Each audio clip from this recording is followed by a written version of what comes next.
Good morning students. आज अपने endocrine system जो था उसकी लास्ट एंड फाइनल वीडियो है अपना, जिसके अंदर अपने डिस्कशन करेंगे pancreas gland and gonads gland जो है उनका डिस्कशन आज की वीडियो में अपना होने वाला है। सबसे पहले पैंक्रियाटिक ग्लैंड की बात करें तो आप लोगों ने कहा कि पैंक्रियाटिक ग्लैंड जो है एक हेटेरोक्राइन टाइप्स ऑफ ग्लैंड है, या आप इसको बेटा मिक्सोक्राइन ग्लैंड भी बोल सकते हैं। क्यों? क्योंकि ये ग्लैंड जो है बेटा endocrine and exocrine both types of gland की तरह से बिहेव कर रही है, इसलिए आप इसको मिक्सोक्राइन ग्लैंड का नेम भी दे सकते हैं। इस ग्लैंड का बेटा ओरिजिन जो है वो आप लोग बोलते हैं कि एंडोडर्मल ओरिजिन है। और इस पैंक्रियाटिक ग्लैंड का डिटेल वैसे तो अपने डाइजेस्टिव ट्रैक के अंदर डिस्कशन कर लिया था। ये डिडोनियम पार्ट जो है, इस डिडोनियम पार्ट के साथ ही हेपेटोपैंक्रियाटिक डक्ट के थ्रू ये लीफ लाइक स्ट्रक्चर के अंदर जो ग्लैंड थी उसी ग्लैंड को आप पैंक्रियाटिक ग्लैंड नेम दे रहे हैं बेटा।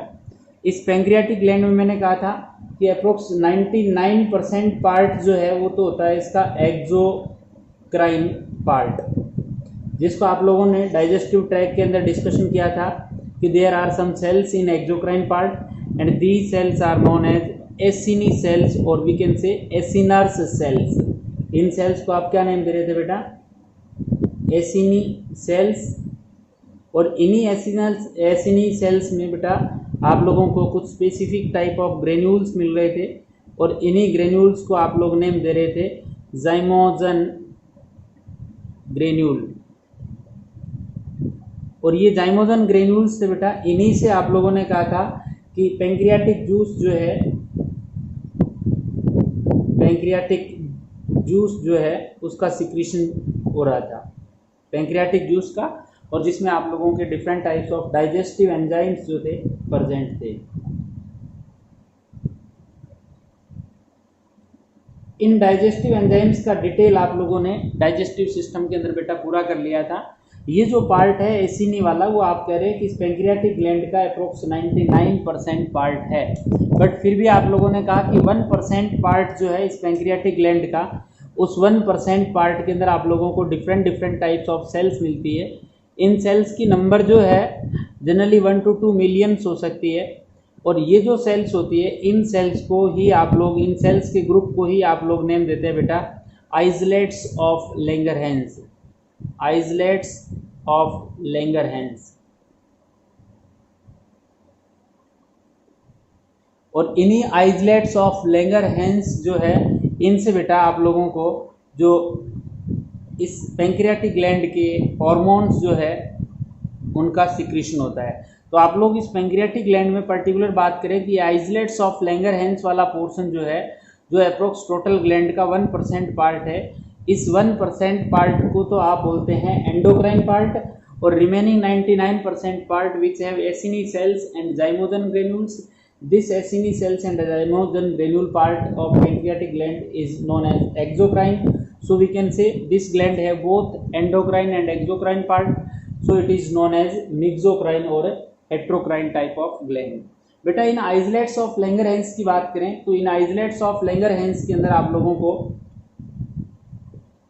आइसलेट्स ऑफ लैंगरहैंस जो है इनके अंदर आप लोगों को 4 टाइप्स ऑफ सेल्स जो है वो मिलती है।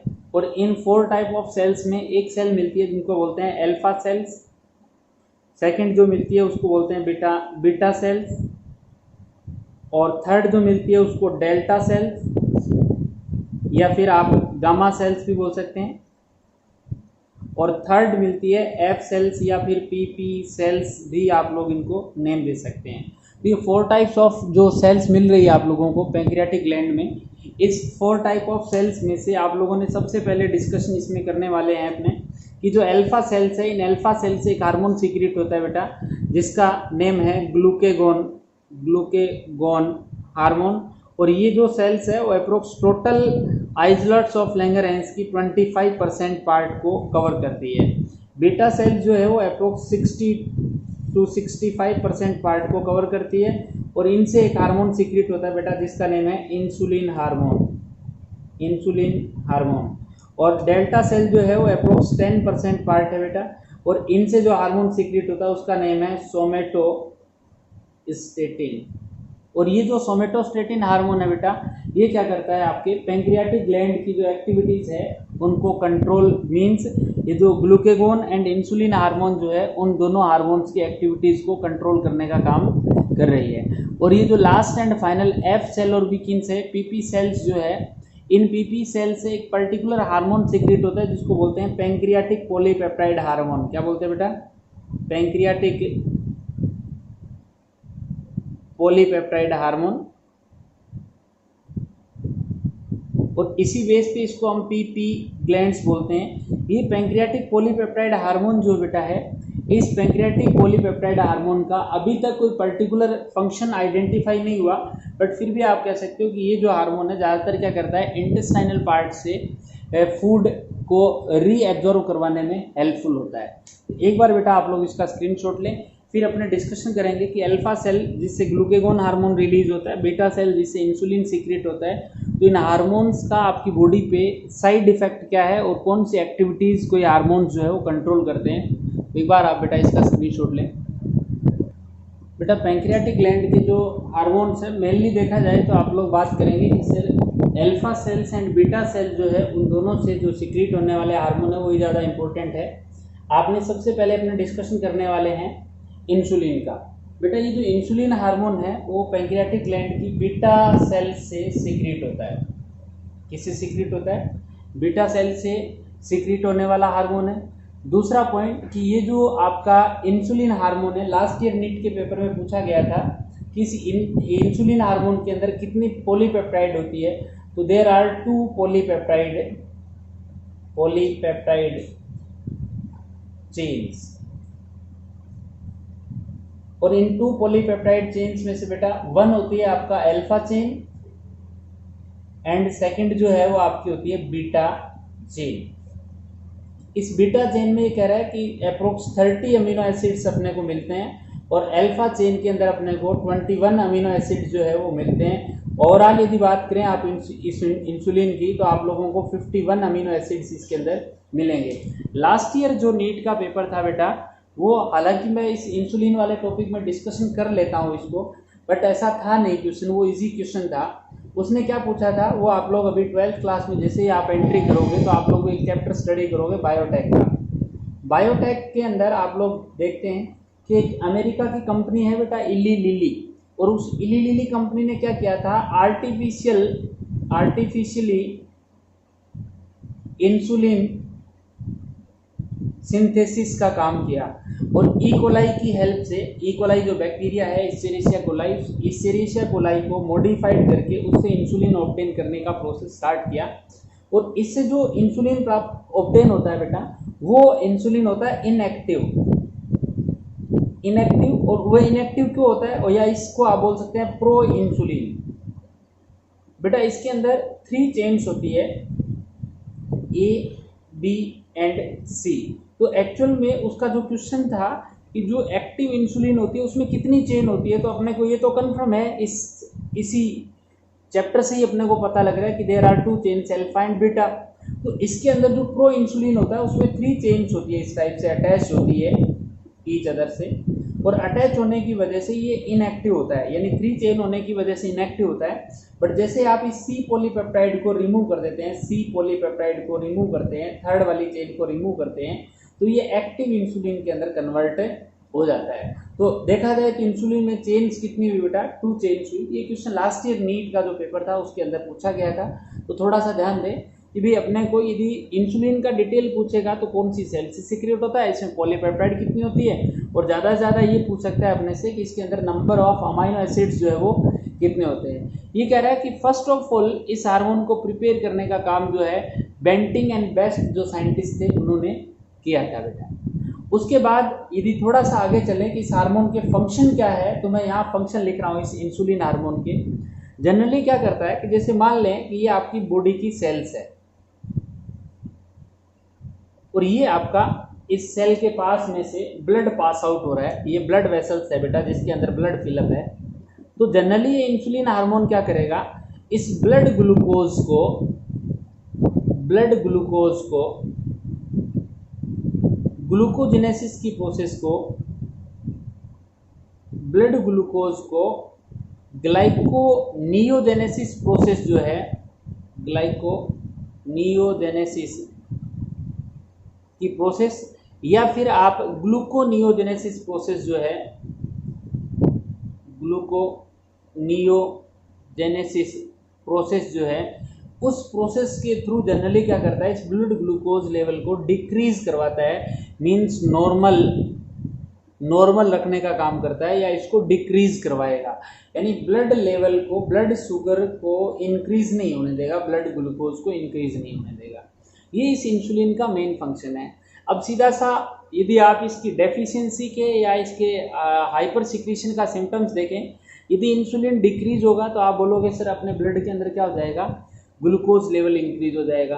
अब ब्लड के अंदर जब ग्लूकोज लेवल इंक्रीज होगा तो ऐसी सिचुएशन के अंदर, अब कुछ बच्चे कमेंट करके पूछ रहे हैं कि सर ब्लड के अंदर नॉर्मल ग्लूकोज लेवल कितना होता है, तो अप्रोक्स 90 to 110 मिलीग्राम पर 100 ml ब्लड में आपके ग्लूकोज होता है।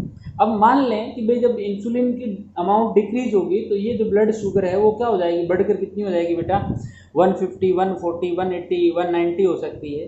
तो जैसे ब्लड शुगर इंक्रीज होगी तो एक लेवल आता है बेटा, जैसे आप भी बोल सकते हैं कि सर जैसे 200 मिलीग्राम पर 100 ml तक जब शुगर हो जाएगी, तब तक तो इस ब्लड शुगर को जो किडनी का नेफ्रॉन वाला रीजन है वो एक्सक्रीट नहीं करेगा, मींस फिल्ट्रेट नहीं करेगा, और फिल्टर हो भी जाएगी तो उसको 100% रीअब्जॉर्ब कर लेगा। बट यदि आपकी ब्लड के अंदर ऑलरेडी ग्लूकोज लेवल हाई है, इस लेवल से भी अबाव है, तो ऐसी सिचुएशन में हो सकता है कि आपकी किडनी का जो रीअब्जॉर्प्शन वाला पोर्शन है, रीनल ट्यूब्यूल वाला, जिसमें पीसीटी पार्ट आप डिस्कशन करते हैं ज़्यादातर, उस पार्ट के अंदर इस ब्लड ग्लूकोज का जो फिल्टर होकर यूरिन के साथ चली गई थी उसका रीअब्जॉर्प्शन नहीं हो पाता, और ऐसी सिचुएशन में क्या हो जाता है, जब यदि किसी पर्सन में ज़्यादा ब्लड ग्लूकोज रहेगा तो वो हो सकता है यूरिन के साथ एक्सक्रीट भी होना स्टार्ट हो जाए, और डायबिटीज़ मेलिटस डिजीज जो है वो हो जाती है। तो ये आपके मेनली इंसुलिन हार्मोन का एक ही फंक्शन है। अब बेटा सिंपल सी बात है कि जब आपकी बॉडी के अंदर ब्लड ग्लूकोज को इंक्रीज नहीं करना है तो ये क्या करेगा कि अदर अमाइनो एसिड्स है या अदर लिपिड्स जो है, उन लिपिड या अमाइनो एसिड को सबको स्टोर करके ग्लाइकोजन की फॉर्म में या तो लिवर में स्टोर करवा देगा, या फिर मसल्स के अंदर क्या कर देगा, ग्लाइकोजन की फॉर्म में शुगर को स्टोर करा देगा। शुगर और अदर अमाइनो एसिड जो है उनको स्टोर करवा देगा, store in the form of glycogen in muscles, और we can say in liver part के अंदर क्या कर देता है, स्टोर करवा देता है। इस इंसुलिन का बेटा मेनली यही इफेक्ट है, ठीक है। उसके बाद यदि आप बात करें कि सेकंड हार्मोन जो alpha cells of pancreatic gland, और वी कैन से कि alpha cells of islets of Langerhans से जो सीक्रेट होने वाला ग्लूकेगोन हार्मोन है, ये ग्लूकेगोन हार्मोन क्या फंक्शन करेगा, तो जनरली इस ग्लूकेगोन एंड इंसुलिन का इफेक्ट जो है वो एक दूसरे के अपोजिट होता है बेटा, अपोजिट डायरेक्शन वाले हार्मोन्स है। मींस ये ब्लड ग्लूकोज को डिक्रीज करवाएगा नॉर्मल लेवल को, तो ये क्या करेगा उस सिचुएशन में थोड़ा सा इंक्रीज करवाने का काम करेगा। Means both hormones are antagonistic in nature, यानी दोनों एक दूसरे के इफेक्ट को क्या करते हैं, न्यूट्रलाइज करने की कोशिश करते हैं। यदि हाई अमाउंट ऑफ इंसुलिन की वजह से ब्लड ग्लूकोज लेवल डिक्रीज हो गया, हाईली डिक्रीज हो गया, देन उस सिचुएशन में ग्लूकेगोन हार्मोन क्या करेगा, वापस इस प्रोसेस को बैकवर्ड चलाकर वापस ग्लूकोज लेवल को क्या करा देगा, ब्लड के अंदर इंक्रीज कर देगा। एक बार बेटा आप इसका स्क्रीनशॉट लें, फिर अपना डिस्कशन करेंगे इन हार्मोन्स का कुछ डिटेल और। इसके बाद बेटा हो सकता है आप लोगों को आपके जो ग्लूकेगोन हार्मोन दिया हुआ है उसमें अमीनो एसिड्स की नंबर पूछ ले, तो ग्लूकेगोन हार्मोन के अंदर 29 अमीनो एसिड की सिंगल चेन होती है, ये भी ध्यान रखें। फिर कुछ इंसुलिन जो हार्मोन है उसकी डेफिशिएंसी या इसके हाइपर सिक्रीशन की वजह से कुछ डिजीज जो है वो आप लोगों को दे रखी है। उस डेफिशिएंसी यानी हाइपोसिक्रीशन की वजह से, जो इंसुलिन के हाइपोसिक्रीशन की वजह से कुछ डिजीज है, उसमें बेटा हो सकता है पॉलीयूरिया दे दिया हो, पॉलीडिप्सिया डिजीज दे दी हो, पॉलीफेजिया डिजीज दे दिया हो, कीटो एसिडोसिस डिजीज दे दिया हो, कीटो यूरिया दे दिया हो। ये सब डिजीज जो है मैं यहाँ लिख देता हूँ, पॉलीयूरिया, पॉलीडिप्सिया, पॉलीफेजिया, हो सकता है कीटो एसिडोसिस डिजीज हो सकता है कीटो यूरिया हो, कीटो यूरिया डिजीज भी आपके दी हुई। इन कुछ डिजीज का डिटेल आप लोगों को दे रखा होगा, हालांकि कोई प्रॉपर डिटेल जो है इनका अपने नहीं है, फिर भी मैंने एक्सक्रीटरी सिस्टम के अंदर इन डिजीज को सबको डिटेल आप लोगों को ऑलरेडी बता दिया था कि कौन कौन सी सिचुएशन है। जनरली जब इंसुलिन का सिक्रीशन कम होगा देन उस सिचुएशन के अंदर जो यूरिन है उसके साथ ग्लूकोज का सिक्रीशन भी होगा, मीन्स डायबिटीज मेलिटस डिजीज भी होगी, यूरिन मिक्चुरेशन के लिए बार बार जाना पड़ेगा, पॉलीडिप्सिया भी हो सकता है। तो ये बार बार की ये जो नॉर्मल प्रोसेस एक्सक्रीटरी सिस्टम में अपना डिस्कशन कर चुके हैं। हाँ, एक बात ये आती है कि इंसुलिन का इंजेक्शन जो है वो आप लोगों ने इंसुलिन हार्मोन को लिखा कि दिस इज पॉलीपेप्टाइड हार्मोन। किस नेचर का है बेटा? पॉलीपेप्टाइड हार्मोन है, और पॉलीपेप्टाइड हार्मोन होने की वजह से ये कह रहा है कि आप लोग इसको सब क्यूटेनियस ही आपकी बॉडी में एंटर करवाते हैं। मींस इस हार्मोन को आप डाइजेस्टिव ट्रैक के थ्रू जनरली नहीं लेते। क्यों? क्योंकि ये लेस इफेक्टिव रहता है। यदि आप डाइजेस्टिव ट्रैक में डाल दोगे तो प्रोटीन हार्मोन है, इस वजह से हो सकता है इस हार्मोन का भी आपके डाइजेस्टिव ट्रैक में डाइजेशन जो है वो कंप्लीट हो जाए। मींस ये हार्मोन लेस इफेक्टिव हो सकता है। उसके बाद हो सकता है बेटा आपको इस इंसुलिन से रिलेटेड कुछ टाइप्स ऑफ डायबिटीज़ दे रखा होगा, डायबिटीज़ मेलिटस दे रखा होगा, जिसमें type first and type second जो है उसके नेम से कुछ बातें दिखा रखी होगी। टाइप फर्स्ट जो है बेटा वो इंसुलिन डिपेंडेंट डायबिटीज़ है। मींस जब आपकी बॉडी के अंदर इंसुलिन की डेफिशिएंसी होगी तो यूरिन के अंदर जनरली क्या हो जाएगा, ग्लूकोज एक्सक्रीट होगा, और ग्लूकोज जब एक्सक्रीट होगा तो इसी को क्योंकि जब आपकी बॉडी में इंसुलिन की डेफिशिएंसी होगी तो ब्लड ग्लूकोज जो है उसका लेवल 100 मिलीग्राम से बढ़कर 180 मिलीग्राम तक हो जाएगा, तब तो कोई प्रॉब्लम नहीं है। बट ब्लड ग्लूकोज लेवल 180 ग्राम से भी क्या हो जाता है बेटा, हाई हो जाता है। तो ऐसी सिचुएशन में यूरिन के साथ ग्लूकोज को एक्सक्रीट करना स्टार्ट कर देती है अपनी बॉडी या अपनी किडनी। इसी को आप बोलते हैं डायबिटीज़ मेलिटस। और ये जो डायबिटीज़ मेलिटस है वो आप बोल सकते हैं कि इंसुलिन हार्मोन पे डिपेंड कर रही है, इसलिए इसको बोलते हैं टाइप फर्स्ट डायबिटीज़, और we can say insulin dependent diabetes mellitus, insulin dependent diabetes mellitus. एक बेटा आती है टाइप सेकेंड। कुछ नहीं है इस टाइप सेकेंड के अंदर। जनरली क्या होता है, कई बार ऐसा भी होता है कि डायबिटिक पेशेंट यानी उसके यूरिन के साथ में ग्लूकोज एक्सक्रीट होना स्टार्ट हो जाती है, बट उसका मेन रीज़न ये नहीं है कि उसकी बॉडी के अंदर इंसुलिन डेफिशिएंसी होगी। कई बार ऐसा होता है कि जो सेल रिसेप्टर फॉर इंसुलिन यानी इंसुलिन के लिए जो रिसेप्टर्स होते हैं वो क्या हो जाते हैं बेटा, इनएक्टिव हो जाते हैं। और जब ये इंसुलिन वाले रिसेप्टर, इंसुलिन को रिसीव करने वाले रिसेप्टर्स जो है वो इनएक्टिव हो जाएंगे, तो आपकी ब्लड के अंदर या बॉडी के अंदर ग्लूकोज हाई होते हुए भी आपकी बॉडी क्या करेगी, उस इंसुलिन का इफेक्ट शो नहीं कर पाएगी। मीन्स ऐसी सिचुएशन में भी क्या हो जाएगा, आपकी जो किडनी है वो ग्लूकोज का एक्सक्रीशन करेगी, जिसको आप बोलते हैं डायबिटीज सेकेंड। तो डायबिटीज टाइप सेकेंड जो है उसमें रिसेप्टर्स जो होते हैं वो इनएक्टिव हो जाते हैं, जबकि फर्स्ट टाइप के अंदर due to the deficiency of insulin hormone glucose और we can say sugar is released with urine.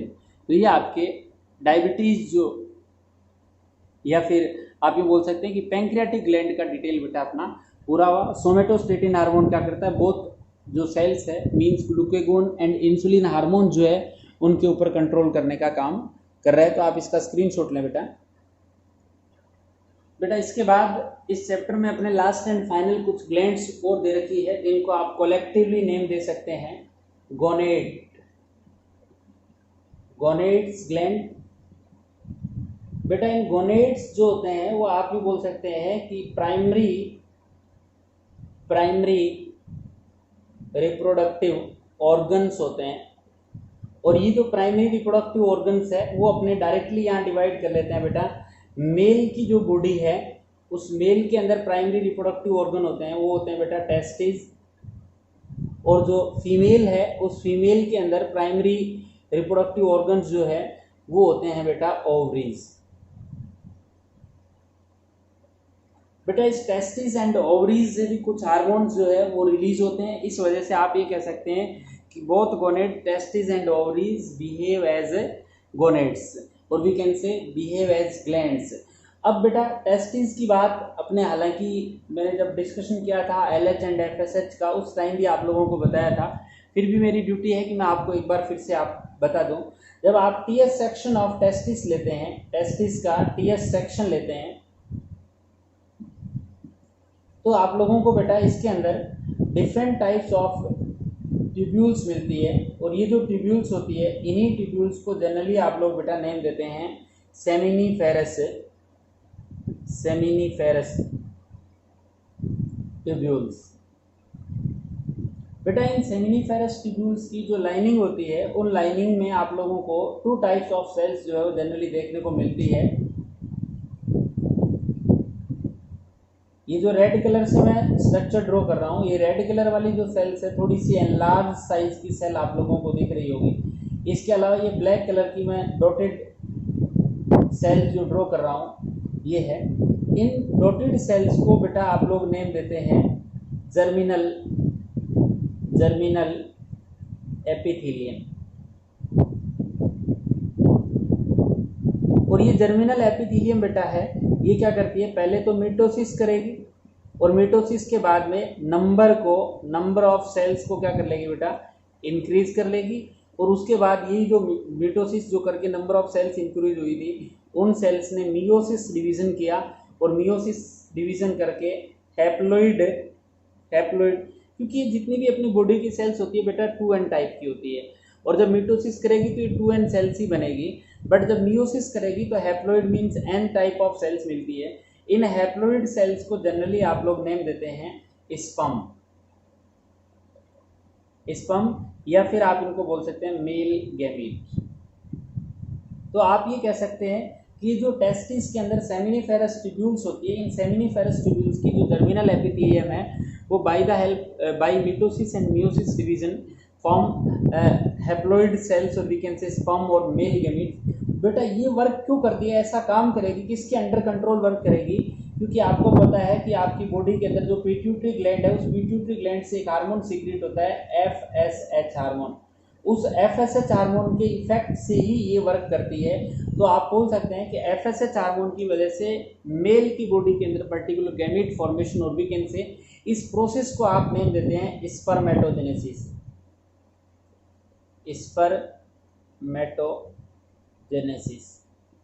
Spermatogenesis की प्रोसेस कंप्लीट होगी और स्पर्मेटोजेनेसिस की जब प्रोसेस कंप्लीट होगी तो haploid cells we can say sperm और मेल गैमीट की फॉर्मेशन हो जाएगी। दूसरी जो मैंने यहाँ रेड कलर्स की सेल्स जो ड्रॉ कर रखी है बेटा, इन सेल्स को आप नेम देते हैं सर्टोली सेल्स और we can say cells of Sertoli cells और सेल्स ऑफ सर्टोली सेल्स। बेटा ये जो सर्टोली सेल्स होती है जनरली क्या करती है, इन डेवलपिंग मेल गैमीट्स को न्यूट्रिशन प्रोवाइड कराती है। क्या कराती है, न्यूट्रिशन टू गैमीट्स को न्यूट्रिशन प्रोवाइड करने का काम कौन करती है बेटा, सर्टोली सेल करती है। हालांकि इस पूरी का डिटेल अपने नेक्स्ट जो क्लास रहेगी, अपनी नेक्स्ट क्लास मींस जब आप 12th में आओगे तो उस टाइम भी अपने डिस्कशन करने वाले हैं। फिर भी अपने याद आ रखें कि सर्टोली सेल जो है वो न्यूट्रिशन प्रोवाइड करने का काम करती है। इसके अलावा कुछ हार्मोन्स भी सीक्रेट करती है, बट उन हार्मोन्स का डिटेल अपने वहीं करेंगे। इसके अलावा आप बोल सकते हैं कि इन सेमिनिफेरस ट्यूब्यूल्स के बीच में कुछ सेल्स होती है पर्टिकुलर इस एरियाज के अंदर, और इन एरियाज में जो सेल्स होती है इन सेल्स को आप नेम देते हैं लेडिंग सेल्स या फिर इन्हीं का दूसरा नेम है इंटरस्टिशियल सेल्स। बेटा ये लेडिंग सेल्स और इंटरस्टिशियल सेल्स है, ये सेल वर्क करती है पिट्यूटरी ग्लैंड से सीक्रेट होने वाले LH के इफेक्ट में, ल्यूटिनाइजिंग हार्मोन के इफेक्ट में वर्क करती है। और इन ग्लैंड से इन सेल से क्या होता है, टेस्टोस्टेरोन हार्मोन का सिक्रीशन होता है और ये टेस्टोस्टेरोन हार्मोन ही क्या करेगा बेटा, मेल की बॉडी के अंदर सेकेंडरी सेक्सुअल करैक्टर्स जो है या मेल का जो सेक्सुअल बिहेवियर है उसको कंट्रोल करने का काम करते हैं। तो ये आपका testis gland which is present in male body and it control the secondary sexual characters in male. Likewise दाढ़ी मूंछ का आना है, साउंड का हैवी होना है, उन चीज़ों को कंट्रोल करने का काम कौन करते हैं आपके, ये टेस्टोस्टेरोन हार्मोन करता है। तो मेल के अंदर जो गोनेड्स है मींस प्राइमरी रिप्रोडक्टिव ऑर्गन जो टेस्टिस है उनसे कौन से हार्मोन सीक्रेट होते हैं और वो किस टाइप से एज ए ग्लैंड बिहेव करते हैं, ये अपने डिटेल पूरा हुआ। सेकंड जो गोनेड ग्लैंड है ओवरीज, उनका डिस्कशन करेंगे। बट पहले आप बेटा इसका स्क्रीनशॉट लें। बेटा जिस टाइप से मेल की बॉडी के अंदर प्राइमरी रिप्रोडक्टिव ऑर्गन टेस्टिस से, उसी टाइप से फीमेल की बॉडी के अंदर प्राइमरी रिप्रोडक्टिव ऑर्गन जो है वो ओवरीज होती है और फीमेल के अंदर वन पेयर ओवरीज जो है वो मिलती है। मेल के अंदर भी वन पेयर टेस्टिस होते हैं बेटा, ठीक है। ये जो फीमेल की ओवरीज है वन पेयर, ये जनरली ओवरी जो है एब्डोमिनल कैविटी में होती है।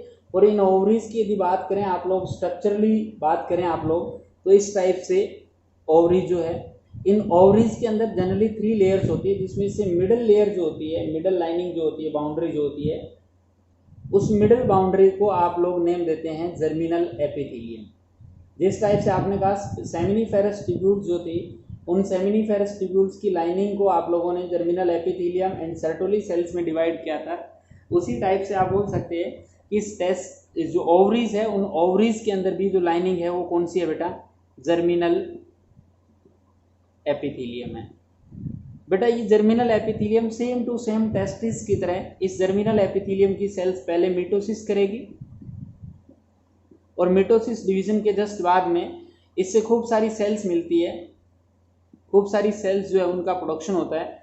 ये जो 2n टाइप ऑफ सेल्स बनती है, इन 2n सेल्स में फर्दर क्या होता है बेटा, मियोसिस डिवीजन होगा और इनसे जो गैमीट प्रोड्यूस होगा वो फीमेल गैमीट जो है, फीमेल गैमीट या फिर एग सेल जो है उसका प्रोडक्शन होता है। तो सेम प्रोसेस सेम रहेगा, बट बेटा थोड़ा सा यहाँ डिफरेंस है कि germinal epithelium first of all जिन सेल्स की फॉर्मेशन करती है उनमें से मैक्सिमम सेल क्या करती है, डिस्ट्रॉय हो जाती है और वी कैन से डीजनरेट हो जाती है या फिर वो कन्वर्ट हो जाती है और वन सेल के सराउंड कवरिंग की फॉर्मेशन करती है। Likewise out of 5 1 cell suppose that कोई ये 1 सेल जो है वो इस टाइप से यहाँ कन्वर्ट हो गई और जो अदर सेल्स थी वो सेल क्या करेगी बेटा, इसको कवर कर लेती है इस टाइप से और ग्रेनुलोसा लेयर की फॉर्म में आ जाती है।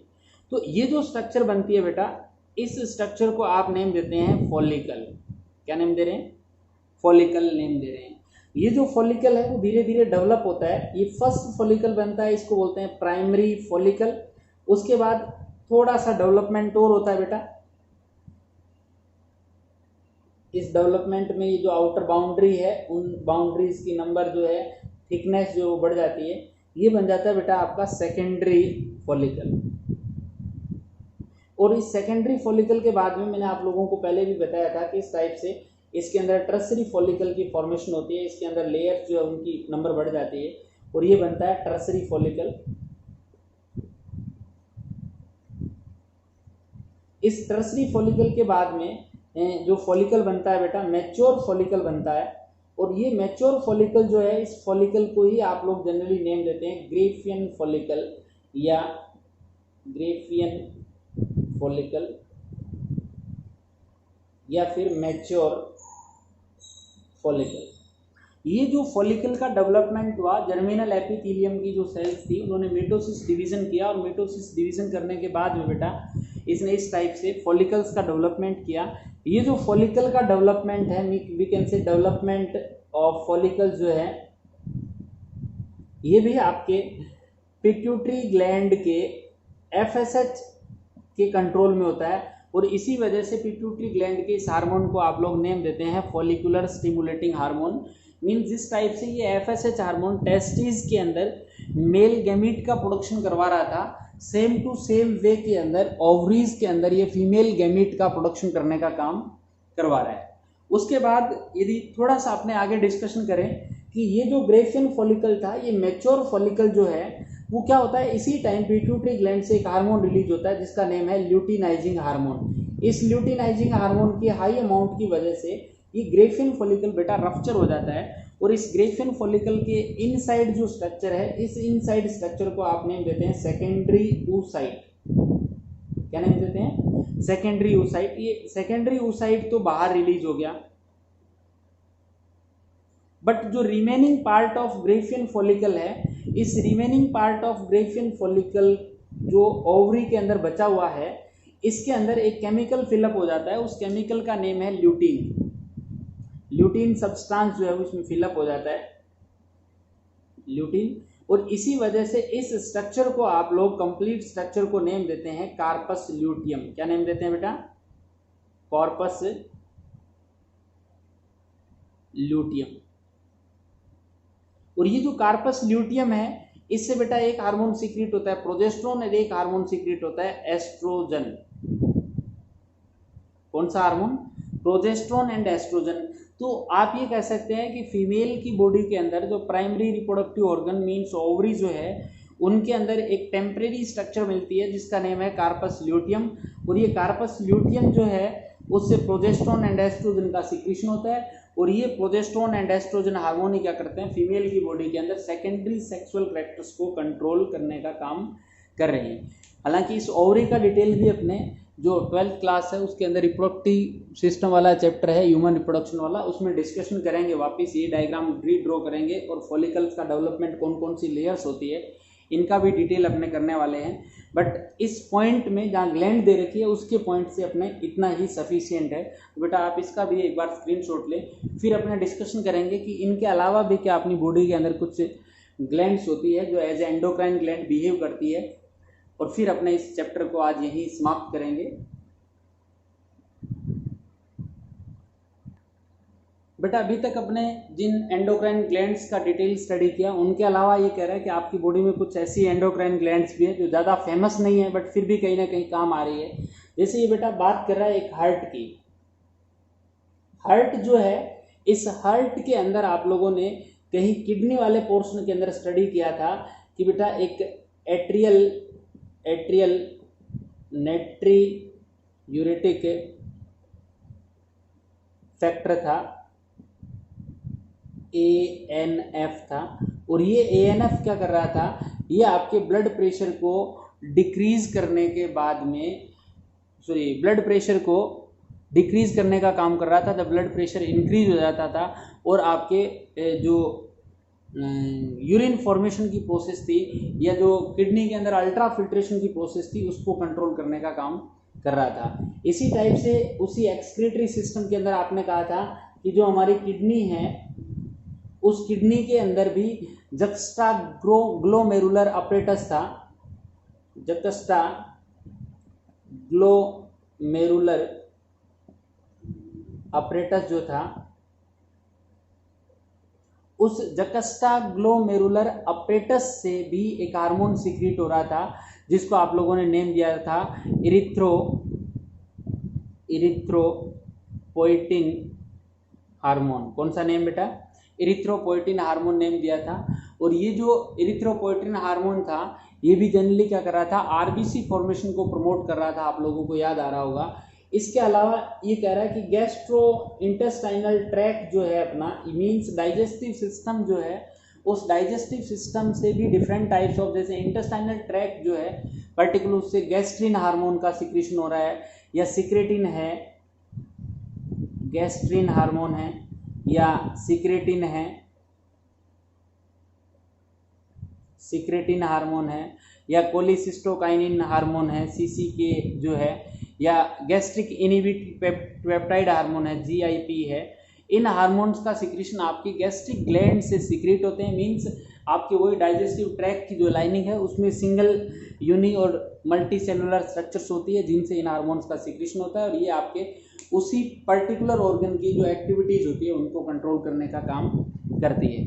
इसके अलावा बेटा आपसे रिक्वेस्ट रहेगी कि आपके पास जो मॉड्यूल है उस मॉड्यूल की एक बार नीट एंड क्लीन रीडिंग करें, और यही चैप्टर आप लोगों के नेक्स्ट जो टेस्ट है उसमें भी आने वाला है, तो अच्छी तरह से इसके ऑब्जेक्टिव क्वेश्चंस भी आप लोग सॉल्व करें।